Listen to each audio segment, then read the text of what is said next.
now, during this very tragic time, the Nevada State Police is going to need that love and support from the community more than ever.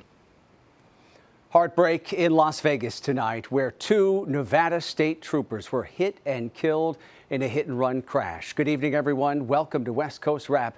I'm Alex Savage. There was a procession across Las Vegas today to honor the lives of those fallen troopers.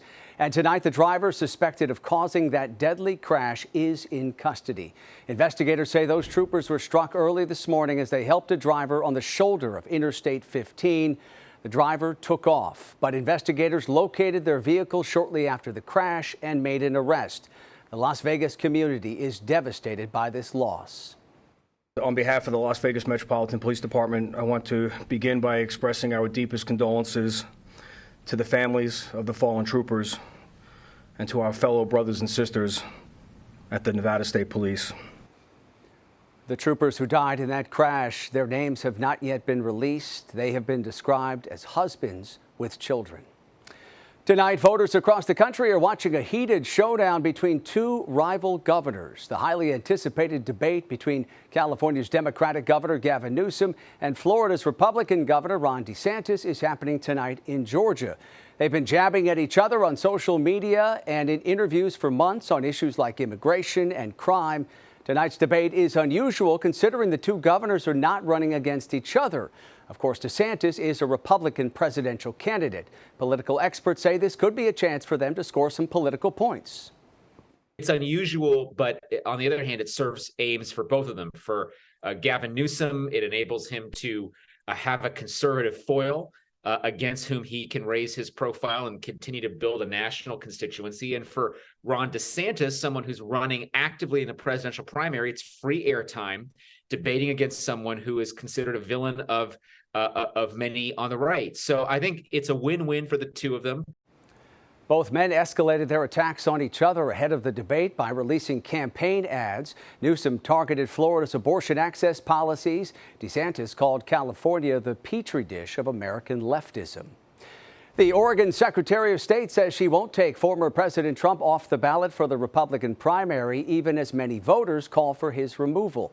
State officials say the law does not give them the authority to determine the qualifications of candidates in a presidential primary, and they will follow their usual process unless a court directs them otherwise. A judge in Arizona has handed Kari Lake another legal defeat related to last year's election. In an order filed today, a judge rejected a request by the defeated candidate for governor to examine signed ballot envelopes of 1.3 million early voters. The order said their release would undermine the ballot verification process in future elections. Lake has lost 2 previous trials that challenged her loss to Democratic Governor Katie Hobbs. Tonight, the so-called doomsday mom is behind bars in Arizona after being extradited from Idaho. Lori Vaile appeared in a Phoenix courtroom earlier today on charges she conspired to kill her 4th husband and another relative. Vaile has already been convicted in Idaho of killing 2 of her children who she claimed were zombies. Fox 10's Justin Lum has more tonight on what comes next in this case. A navy blue prison jumpsuit from Idaho's Department of Corrections to an orange Maricopa County Jail uniform, a new chapter for 50-year-old Lori Vaile. It's been just months since she started serving life in prison for killing her 2 kids, J.J. Vaile and Tylee Ryan, and conspiring in the murder of Tammy Daybell, the first wife of Chad Daybell, Lori's husband and co-defendant. Do you have any questions? Are those cases going to be combined, or are they going to be done separately? Well, they are 2 separate cases, but they're going to be handled at the same hearing. Okay. Lori is accused of conspiring in the fatal shooting of her 4th husband, Charles Vaile, and plotting the attempted murder of Brendan Boudreau, her niece's ex-husband. In both shootings, police say Lori's late brother, Alex Cox, pulled the trigger. Chandler and Gilbert police also say in 2019, life insurance money and spiritual beliefs regarding the end of the world motivated the violence. Just after midnight Thursday, 4 MCSO deputies brought Lori back to Arizona, finishing an 18-hour road trip. I understand that she was very sociable the entire trip, talked quite a bit. I don't know that she gave any specific statements related to the investigation, but I just know that they said she was very chatty. She has filed to appeal her murder convictions in Idaho, but as court proceedings get underway in Maricopa County, she'll remain at Estrella Jail. She'll be housed here until the conclusion of her case, and then once there is a conclusion, that the county attorney and their attorney there will have to determine. I would imagine that she'd have to return to spend her time there. J.J. Vaile's grandfather, Larry Woodcock, watched the latest developments today, ready for justice here in the Valley. I still think that if the authorities in Arizona had initially done what I felt was the right thing to do, that maybe none of this would have happened, but it did, and we have been successful in getting successful verdicts. And that was Fox 10's Justin Lum reporting for us tonight. Vaile's next court date is scheduled to happen on December 7th. The Los Angeles County Sheriff's Department has arrested a man who's accused of killing a husband and father in what investigators believe was a follow-home robbery that ended with a shooting. It happened on Tuesday in San Dimas, about 30 miles east of downtown L.A. 42-year-old Nicholas Cimbolone, who worked as a county employee, was shot as he parked his Tesla inside his garage. Detectives believe the shooter followed the victim home from an electric vehicle charging station. Investigators used license plate readers to track the suspect's car, and they arrested 33-year-old Jared Powell. The L.A. County Sheriff warned people today to stay alert, especially if it appears someone might be following them. Do not go home. If you have to, dial 911, and if possible, be a good witness. Take down the license plate or a vehicle description and know where you are at all times. The suspect has been booked on suspicion of murder and robbery and is being held tonight on $2 million bail. Authorities say right now there's no known connection between the suspect and the victim. Now we turn to a moving moment caught on camera at an animal shelter in Longview, Washington. Many are crediting the shelter's director with saving the life of a person who was suffering emotional distress and contemplating suicide. Fox 13's Alejandra Guzman talked to one of the people involved who says all of this shows how one act of compassion can go a long way. It's a situation shelters face daily, helping families surrender their pets for one reason or another. In this case, the executive director listened, which he says made a big difference for this person. What I'm trying to do is just to really humanize our shelter. A calling Darren Ullman says he's been striving for since taking over the Cowlitz County Humane Society in February. I want it to be a place where people and animals connect and that we keep that connection alive. This is a perfect example of how he's doing just that. I've been to where there's no hope, and so I could see it, I could feel it. The warm embrace only lasting a few moments, but it changed the way the person thought. It saved their life. I was telling them that, you're safe now. It's going to be okay. Things will work out. The visit was unlike any other. They wanted to surrender their 2 dogs. Ullman, a former police officer and service member, recognized the signs immediately. He says the person was closed off, very distraught and angry. The first thing that person really needed was just someone to acknowledge what they were saying and to understand and to listen. And I think that was more important than anything, is just having an ear, and, hugs don't hurt anybody. He says seconds before the person was at the shelter, a warning from the 911 communication center came in saying a person contemplating suicide and armed was en route. His hope was to help diffuse the situation and calm the individual. So he listened. Because one of the things that this person pointed out was that these dogs have witnessed too much abuse. And that's where I saw the glimmer of hope. And that's kind of why I moved in and did what I did, because I knew there was still a spark there, that the person just really needed some help. As police started to form outside the shelter, he leaned in, taking them into his arms. The person was escorted out. Police recovered 2 guns from their car. Ullman took in the 2 dogs who are being cared for until they're discharged from the hospital.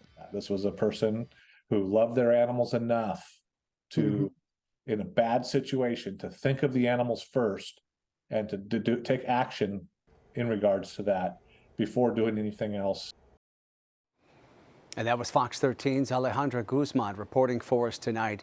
Anyone experiencing emotional distress can reach out for help by calling 988. The National Mental Health Crisis Hotline has trained counselors who are ready to listen 24 hours a day. Up next tonight on West Coast Wrap, letter carriers asking for help to stay safe. As the holiday shopping season and shipping season ramps up, they are venting frustration with becoming the targets of thieves. And in weather, here's our live camera tonight in Denver. Mostly cloudy skies, current temperature of 22 degrees, and maybe some snow chances in Denver for tomorrow night. And looks like some more rain and snow for parts of the West Coast. We'll have the update coming up. Also coming up tonight, the Queen Bee hitting the big screen. We'll tell you about the fans who are lining up tonight at theaters here in the West to see Beyoncé's new movie.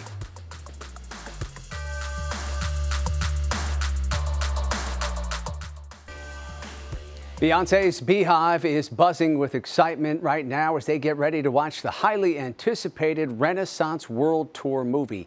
This follows the Grammy-winning performer on her record-breaking Renaissance tour. The movie officially comes out on Friday, but many theaters are showing it a day early, including some theaters here along the West Coast. It's being released directly by the AMC theater chain. The film is going to be in theaters for at least the next 4 weeks. As we head into the busiest time of the year for the U.S. Postal Service, many letter carriers say more needs to be done to protect them from assaults and robberies. Fox 10's Ellen McNamara shows us how they're calling attention to that issue in Arizona. The postal workers say that they are tired of having to worry about safety on the job, and the rally here at the state capitol was called Enough is Enough. Just in the last year or so, 10 mail carriers have either been robbed or attacked while on the job right here in the Phoenix area. It used to be a rare crime, a rare thing, but the National Association of Letter Carriers says it's been happening a lot more. The attacks have gotten worse during COVID and then post-pandemic. Organized crime has figured out that letter carriers are easy targets. The union today specifically wants federal prosecutors to do more. They say that they have to get the message out that this is not okay and that there will be consequences. Some people have routes for years, and you see babies born, people get married, and so we don't think that our patrons know that, and we want them to know that, we're here for you to deliver your mail, but we also want them to know, if you see something, say something. So tonight, on behalf of the 280,000 members of our union, and with the support of the millions of Americans that we serve every day, all together we are calling on federal prosecutors, not just here in Arizona, but nationwide, to prioritize every single case involving a crime against a letter carrier. The USPS responded, saying that they are doing more to protect their employees and that a rise in crime nationally isn't just an issue for the USPS. Law enforcement has been working hard to stop postal crimes, and since May, more than 600 people have been arrested. Now, Brian, the head of the union, says that lawmakers on both sides of the aisle right now are working on some legislation that could better protect letter carriers, but until that actually does go through, until it happens, he says right now the community just needs to be vigilant, and if you see something that's odd involving your mail carrier, someone who's really shouldn't be around them, just give police a call. Reporting from the state capitol, Ellen McNamara, Fox 10 News. Consumers tonight are being warned about shipping scams this holiday season. The Better Business Bureau says it has received a number of reports about shipping fee scams from people who bought products they want delivered without any obvious packaging, and from consumers who mark their online purchases as gifts. The Bureau says the scammers reel in consumers by charging an additional fee for special discreet packaging or stamps. In Santa Fe, New Mexico, so much new snow fell that some schools had to close today. Also, a number of roads in that area were shut down as well because of all that snowfall. KTVU meteorologist Mark Tamayo is tracking those systems, bringing snow to New Mexico and rain to others. And he joins us tonight with the latest conditions across the West. Mark? Hi there, Alex. Yeah, starting to see some pattern change producing the snowfall in portions of Arizona, portions of New Mexico, and a lot of active weather focused up in the Pacific Northwest. Not only the snowfall, but also the rainfall. So this is the Skycast kind of showing you the picture for tomorrow. And And this will be a concern over the coming days in terms of significant rainfall up toward Portland, also up toward Seattle as well. So lots of clouds for this portion of the West Coast for tomorrow, and some rain and snow as well. So as you can see, winter weather advisories, winter storm warnings for portions of the west out toward New Mexico, portions of Arizona, and also up to the north as well. In terms of the rainfall, as we take a look here long range, we're going to put this into the weekend, and that's significant rainfall for Portland and Seattle. That energy moves into Northern California, and the possibility of some rain showers closer to San Francisco. Up in Seattle today, lots of cloud cover, temperature on the cooler side, 46 degrees as we head to California for San Francisco. Lots of sunshine, but a few extra clouds out there. Temperature of 61. And in Arizona, Sedona, showing you lots of clouds rolling into the area. You can see the nice fall colors. Temperatures in the upper 40s this afternoon of 47 degrees. So here is the overall weather pattern. You can see the clouds and the showers to the south, closer to Arizona, portions of New Mexico, and then also up to the north, another storm approaching. So current numbers, it's chilly in Denver right now in the 20s. It is 57 in Phoenix right now. Seattle checking in 40 degrees, and a soggy Friday up in Portland and Seattle for tomorrow. A few extra clouds for San Francisco and a sun cloud mix for Los Angeles.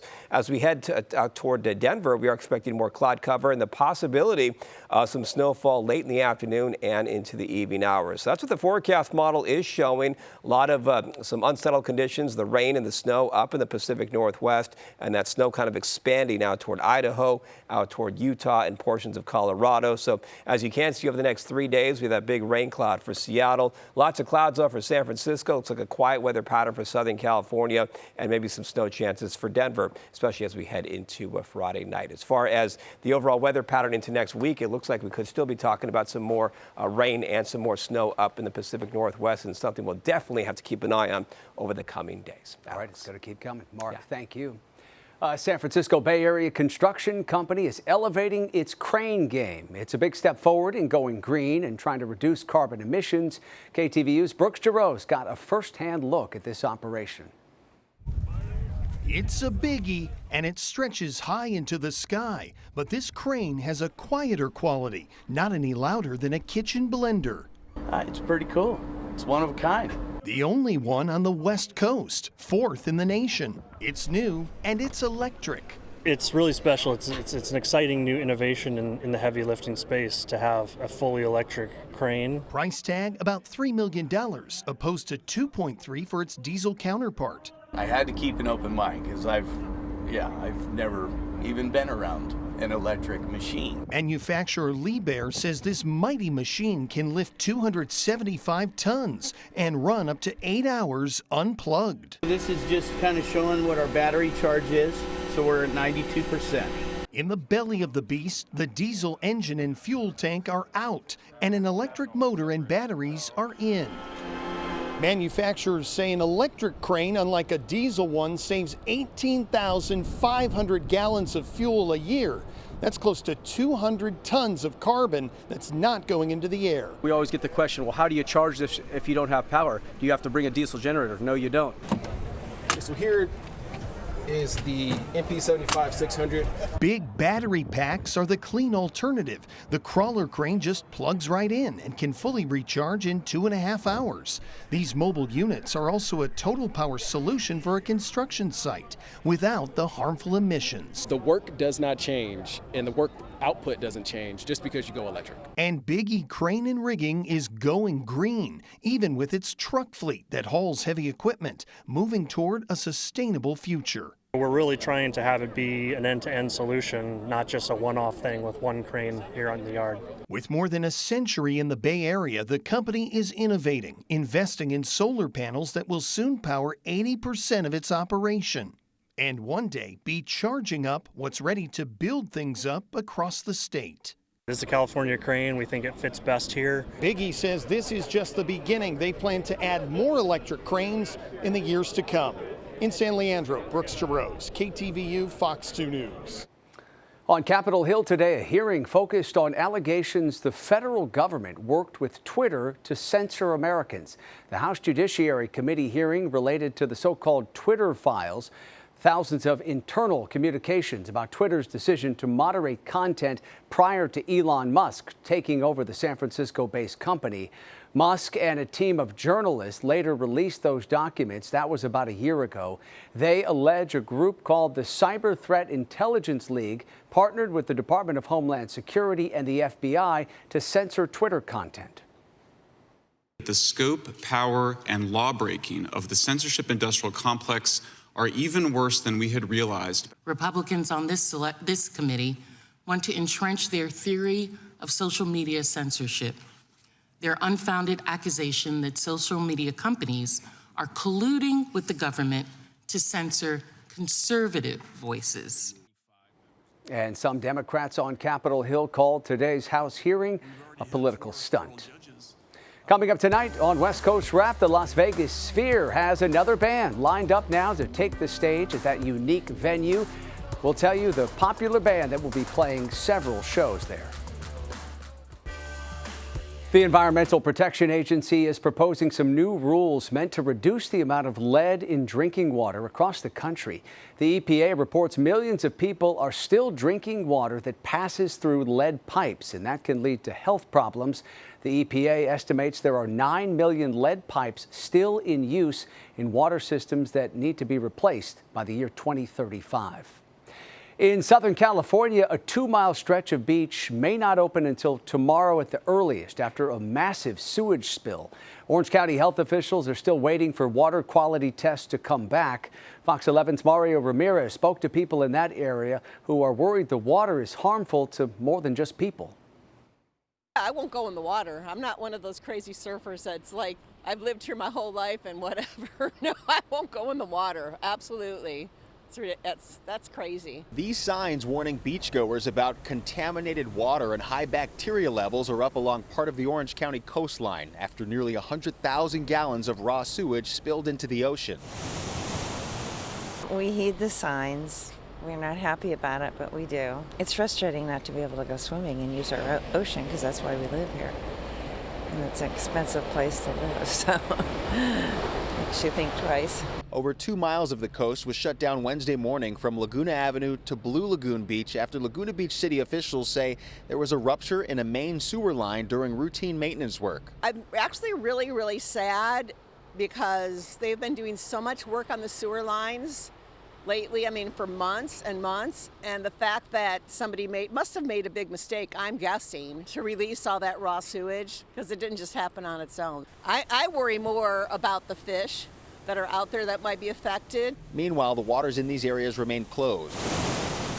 Health officials say the earliest these areas will reopen is Friday, following 2 consecutive days of testing the waters for high bacteria levels. Reporting from Orange County, I'm Mario Ramirez, Fox 11 News.